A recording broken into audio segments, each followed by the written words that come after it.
보도록 하겠습니다. 여러분, 민수기는 백성 민자에 계수할 숫자를 써서 백성을 계수하다라는 뜻을 가지고 있습니다. 백성을 계수한 것을 기록하였다라고 해서 민수기 이렇게 되어 있습니다. 때문에 민수기는 인구조사가 두 번이 나오거든요. 첫 번째는 이스라엘 백성들이 출애굽하고 난 다음에 얼마 되지 않아 바로 1차 인구조사를 하게 되었습니다. 그리고 또 언제 하냐? 40년 동안 광야 생활을 하고 난 다음에 이제 가나안 땅에 들어가기 직전에 인구조사를 한 번 더 하게 되었습니다. 이렇게 두 번을 하게 되었단 말이에요. 그런데 우리가 지난주에 살펴보았던 것처럼 1차 인구조사 때와 2차 조사 때와 뭐 크게 달랐습니까? 별반 다르지 않았습니다. 약 60만 명의 사람들이 별반 다르지 않게 있었다라는 거예요. 그런데요, 이것은 하나님의 기적이었습니다. 왜 그러냐면 여러분, 그들이 사는 곳은 나일강의 곡창지대, 나일강 하류 삼각주 지역에 있었던 고센 땅이 아니었거든요. 그러다 보니까 먹고 마실 것이 없었던 곳이었습니다. 그런 광야였단 말이에요. 그런데 하나님께서 그들에게 먹을 것, 입힐 것, 안전한 상태를 주셨기 때문에 그만큼 많이 있게 되었습니다. 또 여러분 생각해 보십시오. 하나님께서 40년 동안 20세 이상 된 남자들을 다 죽이셨습니다. 그렇죠. 하나님께서 못 들어가겠다 말씀하셨잖아요. 그러면 1살부터 20살 그리고 태어난 사람들이란 말이에요. 그러면 그 40년 동안 있었던 사람들, 그러니까 얼마나 많은 사람들이 태어났냔 말이에요. 하나님께서 기적의 기적을 베푸셨다라는 것을 우리는 볼 수가 있습니다. 그 광야 생활 40년 동안 하나님은 어마어마하게, 그러니까 애굽 땅에서 보다 더 폭발적이게 하나님께서 인구를 늘리셨다라는 것을 우리는 볼 수가 있습니다. 근데 생각해 보면 1차 인구조사와 2차 인구조사가 별반 다르지 않았는데, 만약 이스라엘 백성들이 하나님 앞에 심판당하지 않았다면, 하나님 앞에 원망하거나 불평하거나 그렇게 해서 이방 여인들 속에서 이방 신을 섬기지 않았다면 그들은 훨씬 더 많은 인원들이 가나안 땅에 들어가게 되었을 것입니다. 또 뿐만 아니죠.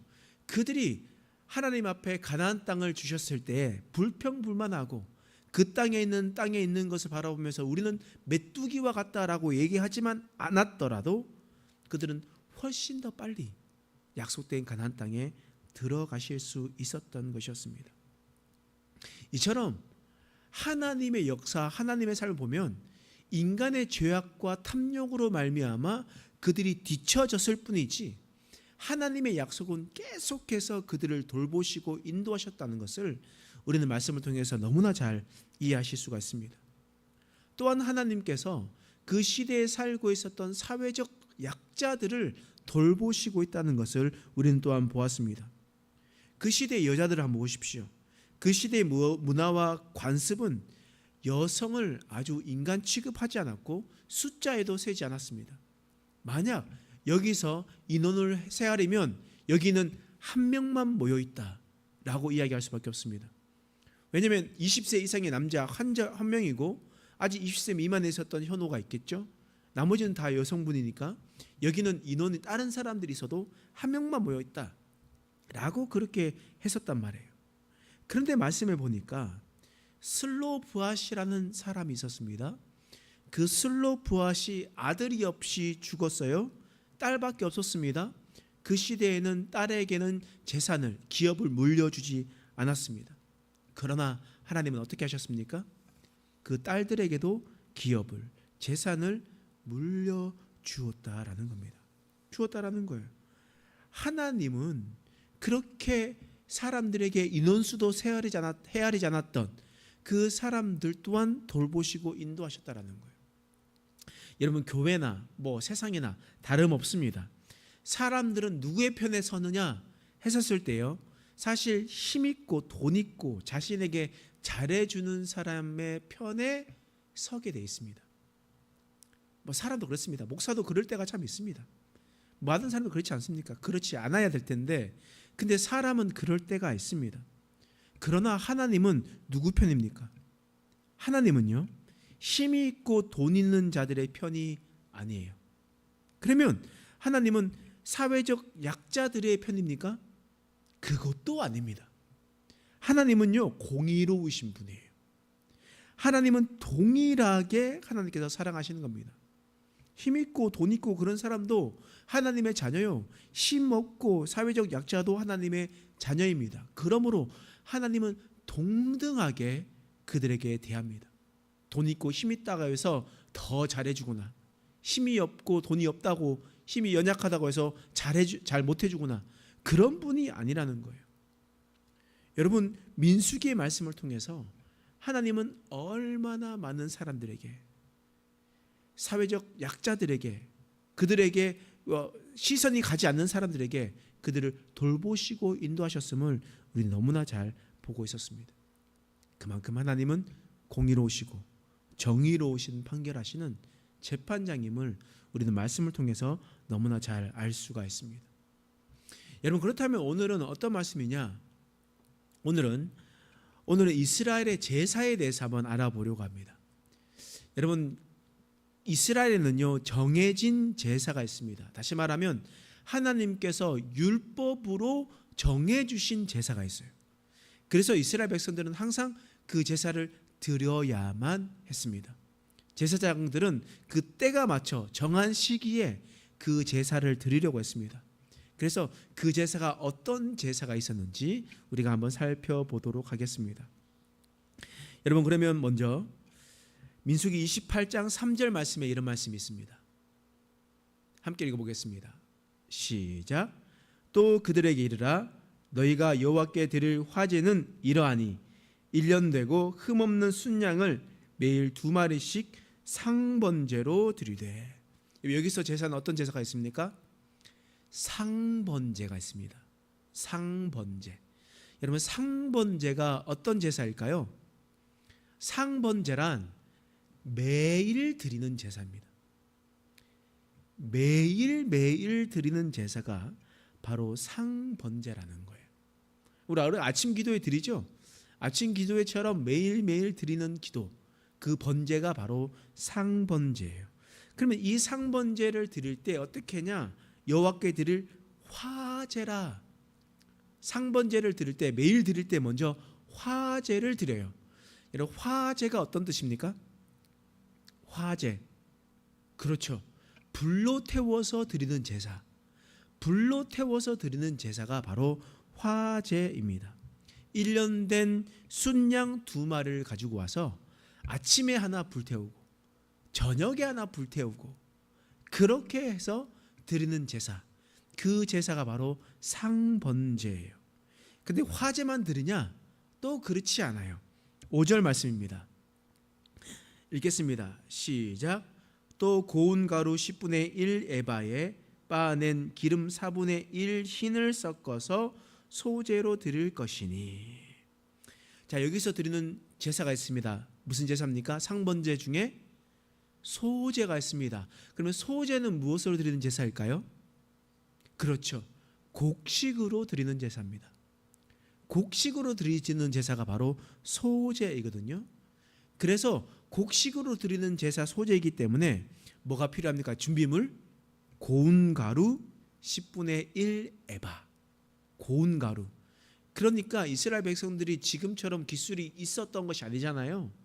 그러다 보니까 고운 가루를 만들려면 밀을 가지고 와서 밀가루를 만들려면 지금이야 뭐 좋은 데 가서 방앗간 가서 밀가루를 뭐 만들 수 있다고 칩시다.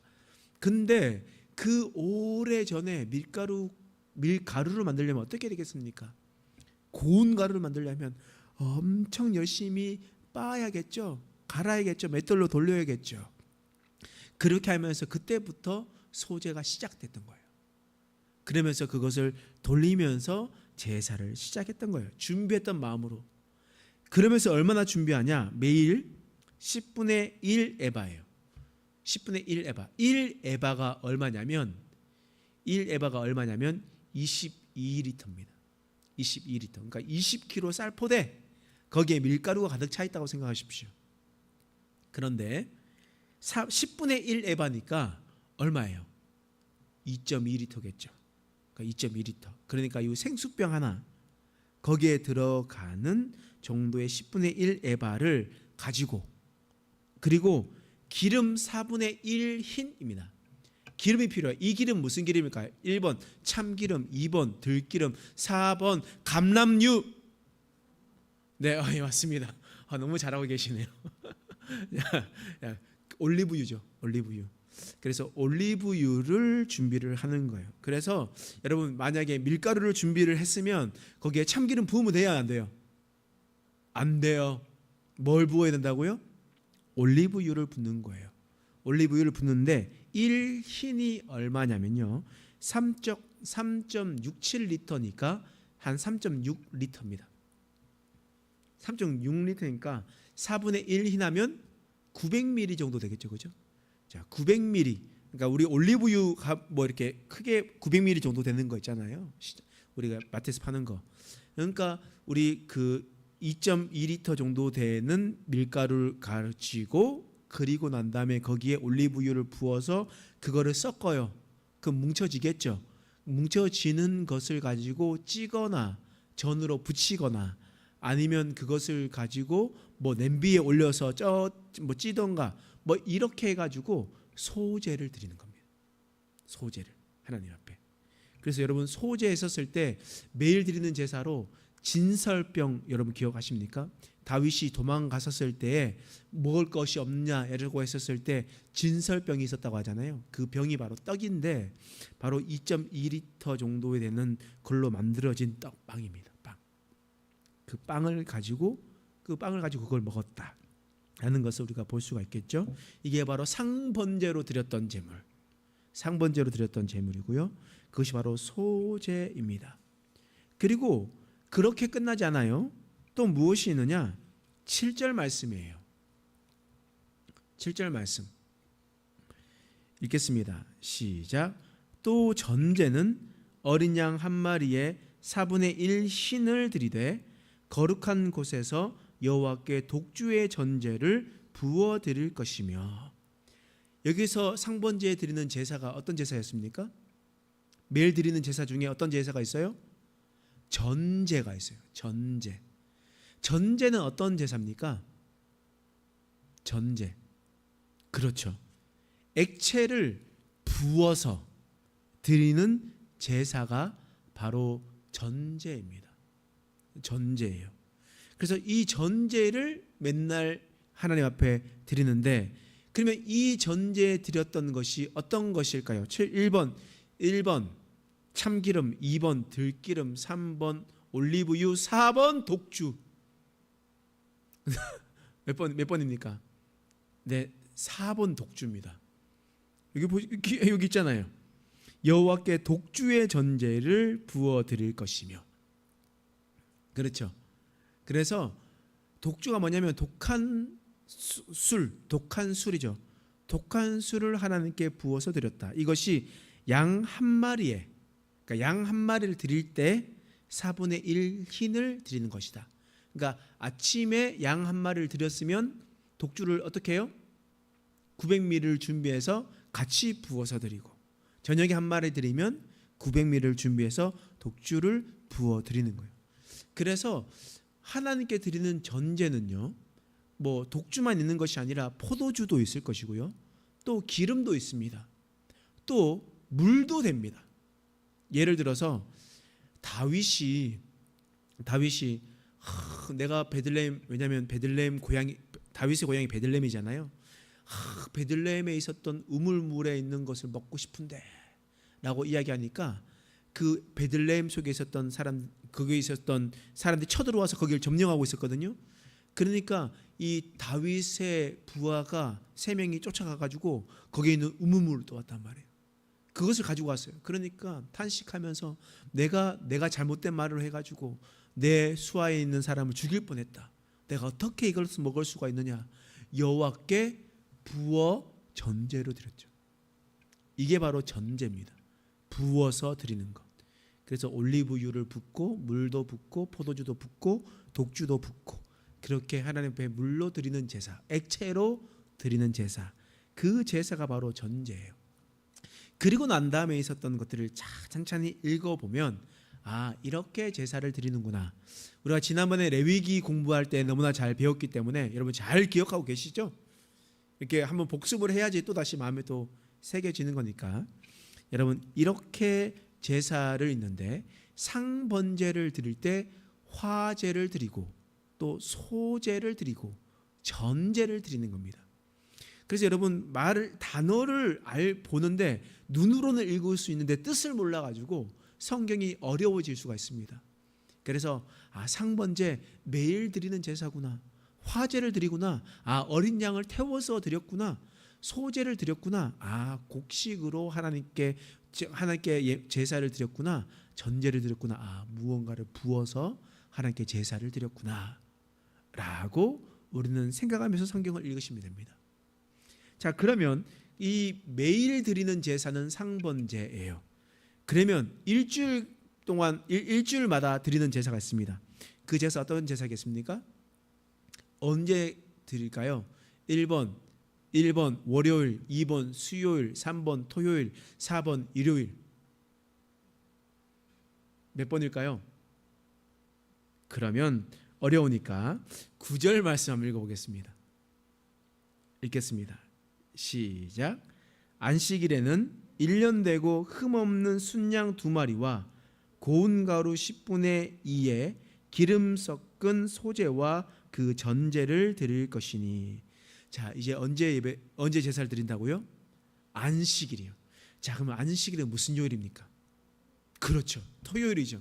그러니까 매번 드릴 때 상번제를 드리는데 안식일에 제사를 드리게 되는 겁니다. 순양 2마리와 고운 가루 10분의 2에 소제를 드리고 전제를 드리고. 이제 여러분 어떤 말인지 이해하시죠? 특별히 설명하지 않아도 이렇게 10분의 2 소제를 드렸구나, 전제를 드렸구나, 이렇게 우리는 볼 수가 있습니다. 그러면 하루 예배 드리고 매일마다 드리고 또 일주일마다 예배 드리고 또 어떨 때 예배 드리냐? 한 달에 한 번 예배를 드립니다. 자, 한 달에 한 번은 언제 드릴까요? 1일에 드릴까요? 마지막 날에 드릴까요? 자, 그거면 11절에 나옵니다. 11절 읽겠습니다. 시작. 초하루에는 수송아지 2마리와 순양 1마리와 1년 되고 흠없는 순양 7마리로 여호와께 번제를 드리되. 초하루예요. 초하루 드리는 제사가 있죠. 그래서 우리가 월삭 예배, 월삭 새벽 기도회, 이렇게 예배 드리, 이렇게 하면서 예배를 드리는 것이 있습니다. 첫날을 하나님께 드리자. 그게 어떻게 되냐? 이 초하루 예배. 이것이 바로 그런 예배입니다. 이렇게 나타나는 거예요. 그런데 우리가 보면 상번제 때 드리는 예물이 다르고 또 안식일에 드리는 예물이 다르고 또 초하루에 드리는 예물이 또 달라짐을 볼 수가 있습니다. 예물이 다를 뿐이지 그 모든 것은 다 똑같은 제사의 형식으로 진행되고 있음을 우리는 볼 수가 있어요. 그래서 우리가 생각해 보시면 1년 12달 똑같이 진행이 되겠죠. 매일, 일주일마다, 그리고 한 달에 한 번, 이렇게 해서 하나님 앞에 제사를 드리는 날이 있었습니다. 그런데 사실 이것은 매번 참석해야 되는 예배일까요? 아닙니다. 하나님께서요, 이스라엘 백성들에게 어떻게 말씀하셨냐면 너희 남자들은 1년에 딱 3번은 반드시 하나님 앞에 나와서 제사를 드려라 라고 얘기했어요. 적어도 3번. 다른 날 와서 제사를 드릴 수도 있겠지만 적어도 3번을 제사를 드렸어요. 그래서 이것을 어떻게 얘기하냐면 3대 명절이라 불렀습니다. 3대 명절. 오늘 배울 것 중에 3대 명절이 포함되어 있는데요. 여러분 3대 명절 혹시 기억하십니까? 첫 번째 뭐예요? 유월절. 두 번째는요? 그렇죠. 초막절도 있고요. 그 다음에 칠칠절도 있고요. 이렇게 3대 절기예요. 이 3대 절기에는 반드시 와야 되는 겁니다. 그러면 그 첫 번째 유월절이 무엇이냐? 여러분 6월절 기억하시죠? 6월절의 기원이 언제부터입니까? 그렇죠. 출애굽 때부터죠. 출애굽할 때에 이스라엘 백성들이 어린 양을 피를 문설주에 붙이고 죽음의 사신이 그곳을 넘어갔다고 해서 너물유, 너물월 그 담을 넘어갔다라고 해서 6월절, 영어로는 Passover 이렇게 해서 넘어갔다, 지나갔다라는 의미가 있습니다. 자, 그러면 그 지나간 은혜에 감사해서 하나님께서 우리를 구원해 주신 은혜에 감사해서 6월절을 지키는 거거든요. 나의 생명을 지켜주신 하나님의 은혜에 감사합니다. 나를 구원해 주신 하나님의 은혜에 감사합니다 라고 해서 드리는 건데, 그것이 언제냐? 민수기 28장 16절이에요. 자, 읽겠습니다. 시작. 첫째 달 14째 날은 여호와를 위하여 지킬 6월절이며. 언제예요? 날짜를 보세요. 날짜 1월 14일 1월 14일이 6월절입니다. 6월절 1월 14일. 근데 1월 14일이 우리나라처럼 1월 14일일까요? 아니에요. 이스라엘의 달력으로 1월 14일이거든요. 그렇기 때문에 이 6월절은 약 3월에서 한 4월 정도에 있습니다. 그러니까 우리가 왜냐하면 6월절이 언제였냐? 성금요일이잖아요. 성금요일이 6월절이었거든요.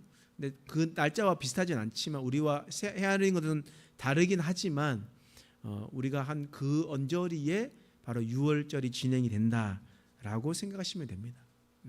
그렇게 생각하시면 되고요. 근데 그것이 6월절이에요. 근데 6월절에 무엇을 먹는지 아십니까? 무교병을 먹거든요. 무교병. 그러면 무교병과 유교병의 차이점이 뭡니까? 발효종이 있냐 없냐죠. 그러니까 유교병은 이스트나 발효를 넣어가지고 바로 식혀가지고 빵을 만든 거고 우리가 맛있게 먹는 빵이고, 무교병은 그냥 급하게 만들어가서 딱딱하게 맛도 없을 그런 폭신폭신하지 않는 그런 빵이 무교병이거든요. 그런데 6월절은 무교절은 그걸 먹어야 돼요. 그래서 그것을 어떻게 부르냐? 무교병을 먹는 날이라고 해서 무교절이라 부릅니다. 무교절. 그래서 무교절. 그런데 엄연히 따지면 6월절과 무교절은 조금 달라요. 그러니까 6월절은 1월 14일 그날이고 무교절은 그 다음부터 7일 동안 진행되는 거거든요. 그래서 17절 말씀 읽어봅시다. 민수기 28장 17절 읽겠습니다. 시작. 또 그달 15째 날부터는 명절이니 이래 동안 무교병을 먹을 것이며. 이렇게 무교병을 먹는 시간이 바로 무교절입니다. 무교절. 근데 사람들이 그냥 똑같이 불러요. 그러니까 6월절, 무교절 그것은 같은 것이다. 그러니까 그 명절이 3대 명절이구나, 똑같은 거구나 이렇게 생각하시면 됩니다. 근데 좀 한 번 더 조금 더 잘 알면 6월절이 시작이 되고 그 다음부터 무교절 절기가 시작이 되구나. 이러면 우리는 상위 2% 안에 드는 우리 자들이 되거든요. 그래서 여러분들 조금만 알고 그다음 좀 더 알면 여러분 우리 행복한 교회는요 말씀을 깊이 묵상하는 교회입니다 라고 얘기할 수 있을 것 같습니다. 자, 이 첫 번째 절기가 바로 6월절이었고요. 그다음 두 번째 절기가 있습니다. 두 번째 절기가 뭐냐면 77절이에요. 77절. 여러분 왜 77절일까요? 77에 49예요. 이게 맞아요. 77에 49. 어떤 의미냐면 6월절을 보내고 7일을 7번 지낸다라는 의미입니다. 그러면 7일을 7번 지내면 여러분 한 50일 정도 되잖아요. 그러면 3에서 4월 달 정도 되면 50일 정도 지나면 언제가 되냐? 거의 한 6월쯤 되거든요. 6월쯤 되거든요. 그 6월쯤이 어떤 날이냐? 민수기 28장 26절 말씀에 이렇게 한번 읽어보겠습니다. 시작. 7절 처음 익은 열매를 드리는 날에 너희가 여호와께 새 소재를 드릴 때에도 성회로 모일 것이요 아무 일도 하지 말 것이며. 그러니까 7절은 어떤 날이에요? 처음 익은 열매를 하나님께 드리는 날이에요. 7절. 그러니까 이것이 무슨 말이냐? 여러분 6월쯤 되면 보리 추수가 끝나죠. 그리고 뭐 5월쯤 지나면 뭐 보리 추수 끝나잖아요. 그리고 난 다음에 6월쯤 되면 밀추수도 끝나게 됩니다. 그러니까 뭐 우리나라 같은 거면 매실도 있을 거고 살구도 있을 거고 산딸기도 있을 거고 블루베리도 있을 거고 이렇게 봄에서 해가지고 빨리 나오는 과일이나 그리고 곡식들 있죠. 그 곡식들을 하나님께 드리는 날.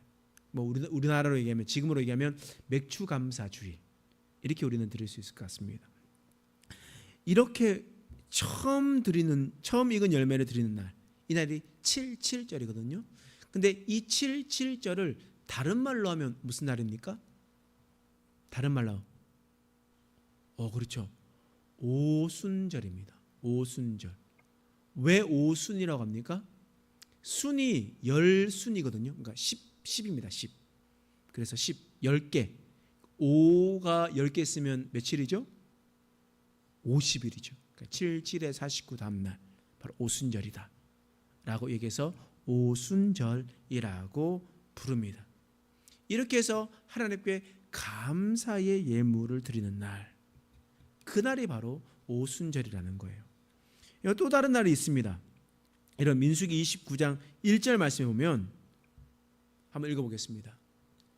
시작. 일곱째 달에 이르러는 그 달 초하루에 성회로 모이고 아무 노동도 하지 말라. 이는 너희가 나팔 불 날이니라. 며칠입니까? 1월 초하루니까 7월 1일입니다. 7월 1일. 7월 1일 날 하는 일이 뭡니까? 7월 1일 하는 날은 나팔을 부는 날이에요. 나팔을 부는 날. 여러분 왜 나팔을 불까요? 여러분 예를 생각해 봅시다. 우리나라 12월 31일이 되면 사람들이 어떤 일이 저희는 심야 예배, 우리가 마지막에 송구 영신 예배를 드리러 교회에 나오지만 어떤 이들은 해를 보러 가기도 하고 어떤 이들은 종각에 모입니다. 보신각에 모여가지고 1월 1일 딱 넘어가는 순간 되면 제야의 종소리가 쭉 울리죠. 그렇게 울리면서 새해를 맞이합니다. 종소리를 들으면서 새해를 맞이해요. 그러면 이스라엘 사람들은 무슨 소리를 들으면서 새해를 맞이할까요? 나팔 소리예요. 나팔 소리. 그래서 나팔 소리예요. 그러니까 7월 1일은 우리는 1월 1일이지만 그들은 언제요? 새해가 7월 1일이에요. 7월 1일이에요. 그래서 7월 1일이면 한 10월쯤 되거든요. 10월쯤 돼요. 그래서 이스라엘 사람들은 뭐 10월에 또 새 학기가 또 시작하고 이렇게 시작이 됩니다. 이렇게 돼서 7월 1일이 되는 거예요. 이 날이 바로 나팔절입니다. 나팔절. 나팔절로 시작이 됩니다. 그래서 우리가 사실 이것을 지키냐 지키지 않느냐에 따라 구원을 확정되냐 확정되지 않냐 이 얘기가 아닙니다. 뭐 다른 안식 교도들이나 여호와의 증인이나 뭐 하나님의 교회 같은 경우는 행위 구원론자들이 있기 때문에 6월절을 지켜야 구원받는다. 그것을 왜 안 지키냐라고 이야기를 하는 사람들이 많거든요. 그런데 우리는 이 율법을 지키지 않는다고 해서 우리가 하나님께 버려지는 것이 아닙니다. 하나님은 그 율법으로 구원되는 것이 아니라 우리가 예수를 믿음으로 구원을 되기 때문이죠. 그런데 우리는 그 안에 있는 숨겨진 하나님에 대한 마음을 우리는 알아야 돼요. 매일매일 하나님을 찾고 일주일마다 하나님을 찾고 매번 초하루 시작할 때마다 또 새롭게 시작할 때마다 하나님을 찾는 것, 그것이 하나님께서 우리에게 바라보고 계시는 거예요. 또 우리가 6월절을 보면서 나를 구원해 주신 하나님께 감사하고 또 우리가 처음 익은 열매를 하나님께 기쁨으로 드릴 때에 그것을 하나님께서 보시면서 여러분들 기뻐하시고, 또 새해를 맞이할 때 어디 다른 데 가지 않고 제야의 종소리를 듣지 않고 이 송구 용신 예배를 드리면서 하나님 앞에 처음 것을 주님께로 드리려고 하셨던 그 마음들을 하나님께서 보신다는 겁니다. 그래서 우리가 다음 주에도 또 다른 절기들을 살펴보게 될 텐데, 우리가 이것들을 보면서 이런 절기가 있구나, 이런 절기를 통해서 처음 것을 하나님께 계속 드리려고 하구나, 그랬을 때 하나님께서 그의 인생을 책임져 주시는구나, 이것을 우리가 잘 기억하고 살아가는 저와 여러분 되시길 간절히 소망합니다. 기도하겠습니다. 하나님, 오늘 이스라엘의 제사 그리고 그들의 명제를 살펴보면서 하나님의 마음을 살펴보게 되었습니다. 하나님께서는 매일, 일주일, 그리고 또 한 달에 한 번씩 매번 처음 시작될 때마다 하나님을 찾으라 말씀하셨습니다. 이것은 곧 하나님, 우리가 처음 시작할 때마다 하나님을 의지하고 하나님께 아뢰고 하나님께 모든 것을 의탁하길 바라는 하나님의 마음인 줄 믿습니다. 하나님, 우리 인생 가운데 처음 것을 주님께 드릴 수 있는 자가 되게 하여 주시옵소서. 하나님께 감사함으로 주님 앞에 드리고 우리를 구원하신 하나님을 찬양하며 주 앞에 드릴 수 있는 인생 되게 하여 주시옵소서. 감사드리며 예수님의 이름으로 간절히 기도드립니다. 아멘.